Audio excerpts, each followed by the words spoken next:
What if I told you that the invisible wall between high-end professional sports gear and the enthusiast budget has just been demolished? For years, APS-C shooters have been screaming for one specific thing: a stacked sensor that doesn't require a second mortgage or a $5,000 investment. Well, it looks like Canon finally stopped listening to the accountants and started listening to the photographers. Welcome back to TechPulse. I'm your host, and today we are breaking down the absolute monster in the room, the Canon EOS R7 Mark II. This isn't just a version 2 with a new coat of paint. We're talking about a total ground-up reimagining of what a crop sensor camera is allowed to be. We've got 40 megapixels, a revolutionary stacked architecture, and video specs that are making our 5 owners sweat just a little bit. If you've been thinking about selling your gear to go full frame just for the speed, stop. This video might just save you $5,000. The problem with the original R7, now, don't get me wrong. The original R7 was a masterpiece for its time. Inhale. But if we're being honest, it had some serious red flags. The rolling shutter was notorious. If you panned too fast, your subjects looked like they were melting into the background.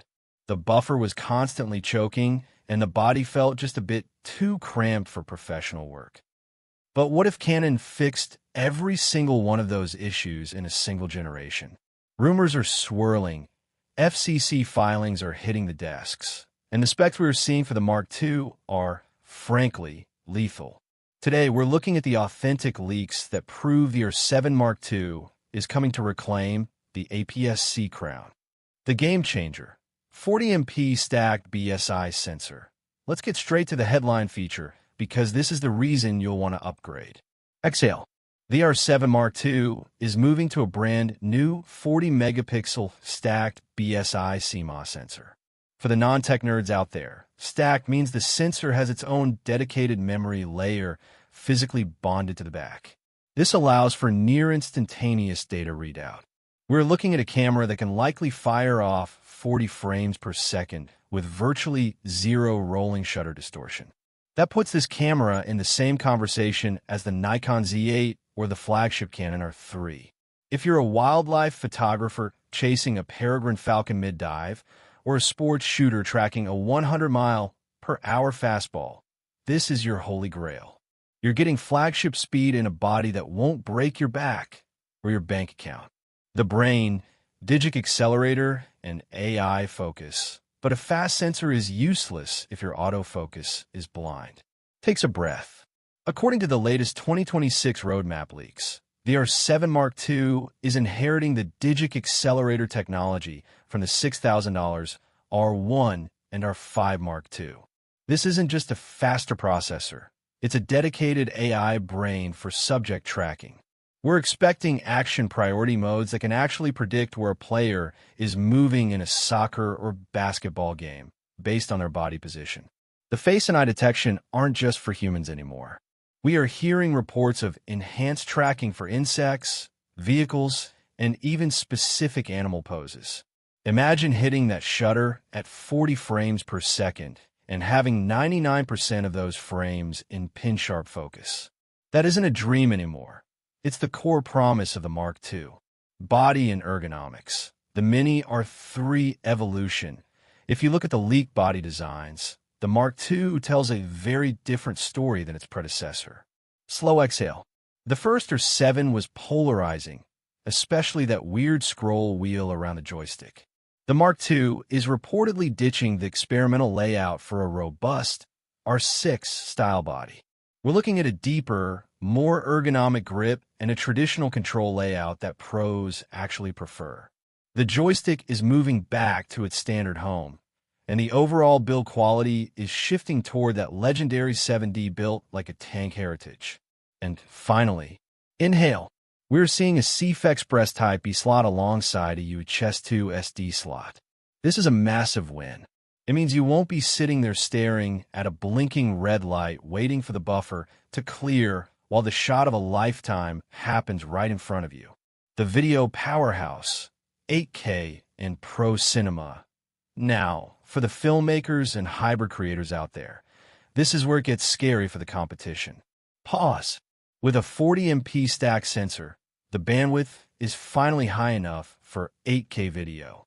Even if Canon limits the internal recording to 7K over sampled 4K, the detail will be breathtaking.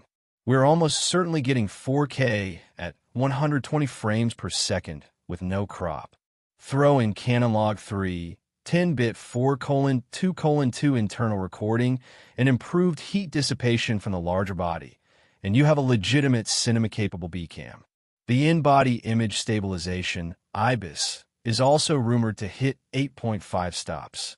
You could effectively film cinematic handheld shots that look like they were on a gimbal.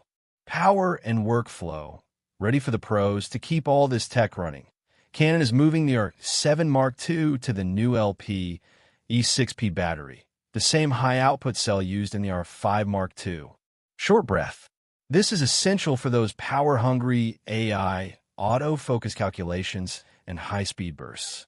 For the pros in the US and Europe who need to deliver images to social media or news desks in seconds, the inclusion of Wi-Fi 6E and Bluetooth 5.3 is a massive workflow win. It's all about getting the shot and getting it out there faster than the competition. Pricing and release window. So, when can you actually get your hands on this beast? Takes a steady breath. The consensus among the most reliable industry leakers points toward a Q2 2026 announcement, likely around May or June. As for the price, expect a slight bump. While the original R7 launched at an aggressive $1,500, the addition of a stack sensor and a pro-grade body will likely push the Mark II into the $1,800 to $2,000 range. But even at $2,000, it undercuts every full-frame stack sensor camera on the market by thousands. Is the new value king of action photography. Final thoughts. The return of the Pro APS-C, the Canon R7 Mark II, is shaping up to be the camera that finally makes APS-C professional again. It bridges the gap for the working pro who needs a lightweight but powerful secondary body and the enthusiast who demands flagship performance.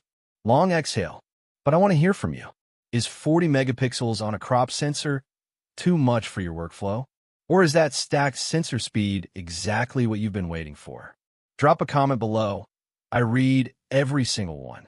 If you found this breakdown helpful, hit that like button and subscribe to TechPulse for the latest updates as we get closer to the official launch.